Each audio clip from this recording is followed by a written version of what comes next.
Escape the modern day craziness by building yourself a beautiful garden that you can tend for and help grow your own fruits and vegetables that you can one day use to feed you and your family. Today we're going to go into how to build your own garden beds, and we've actually built our entire garden using this process, and they are all going to be 2 feet high, although you can customize the height and you can even customize all of the dimensions of your beds as well. We have beds that are 4 foot by 8 foot all the way up to 4 foot by 16 foot, so we have a large selection of lengths. And today we're going to be building an 8 foot by 8 foot garden bed, so you can see the entire process from start to finish, and hopefully we can even get in some seeds so that we can watch the progress grow even more. I'm Danielle of This Federal Farm, and welcome to our channel where we bring you new content every Wednesday and Sunday about how you can start your own homestead or small farm and live a more self-sustainable lifestyle. For today's build, we're going to be using a Douglas fir. Now, when you do pick out your wood, you do want to make sure that you're choosing a wood that's going to be nice and hardy, that is going to withstand the test of time. Now, some people will have a debate on whether you should use a pressure-treated wood or not. From our research, we found that it can leak different types of chemicals into the fruits and vegetables that you are growing, so we decided that we didn't want to risk that at all, and we instead got this Douglas fir, this lush and luxurious wood. And to help keep it withstand the test of time, we're going to be using a method called Shou Sugi Ban, which is the burning of the wood. So we've already gone ahead and gotten our wood cut. So we have 8 foot boards that are 1 foot in height, and we're going to go ahead, I have them already laid out, and we're going to be using this method to burn them. So let's go head over there. As we're walking over, let's talk a little bit about how we're going to do this method. So we actually have a weed burner, so it's something that you can purchase, and it helps people burn their weeds. And all you're going to do is hook it up to a propane tank, and we'll use this to burn the wood. Now, as you can see behind me, we've already done a lot of wood burning, and it's a really easy method to do, and I personally think looks really great.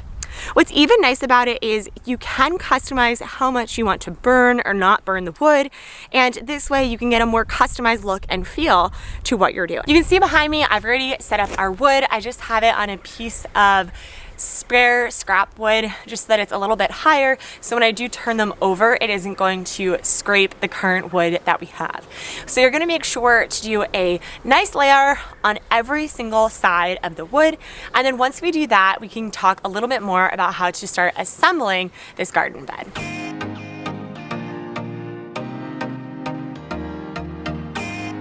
We're gonna go ahead and let this cool a little bit, and while it's cooling, we're gonna talk about why we're doing this burning method.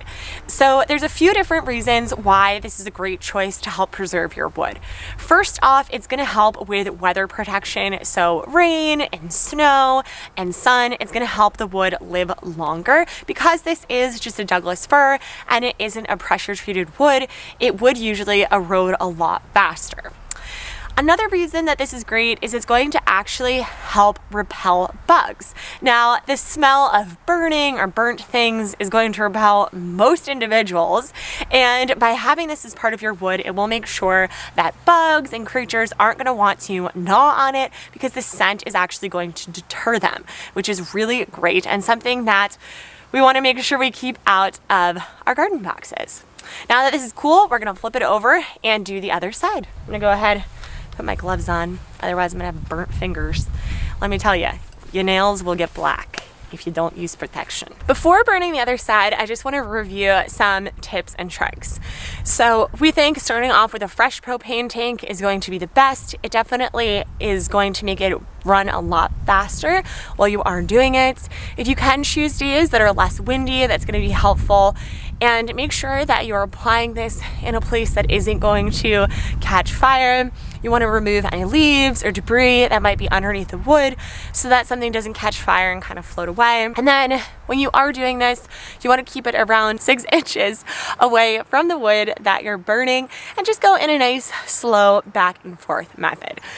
We haven't really run into any issues, and it's pretty hard to mess up on this, but making sure that you do kind of keep a soft motion and you aren't letting things get to that stage where they're crackling in the burnt is going to be the best.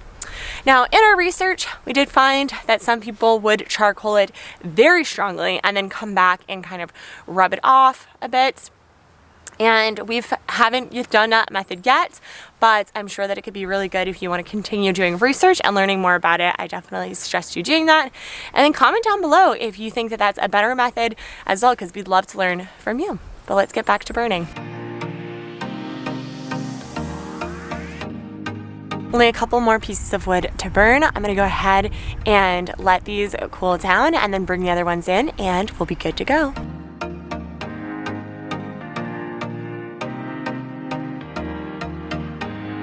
It is the next day and I have my builder husband Chris.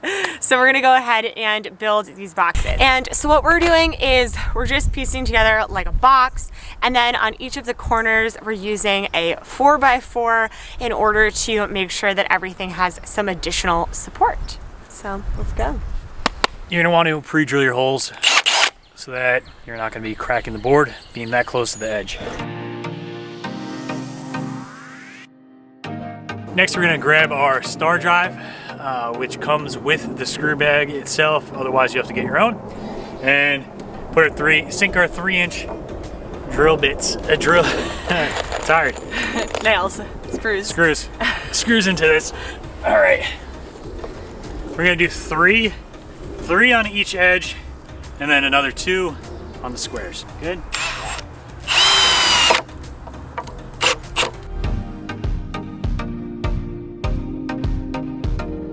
It's just about starting to snow, so we're gonna finish off this second layer, and then that's really it.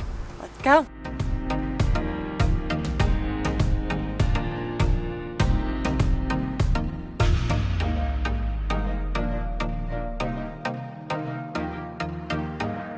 The last step is obviously planting your own goodies, and once you've gone ahead and do this, then you can start to really enjoy your garden. But we have so much more content coming out about creating a garden. I'll add some videos that you can watch over here, and we'll see you guys again next time.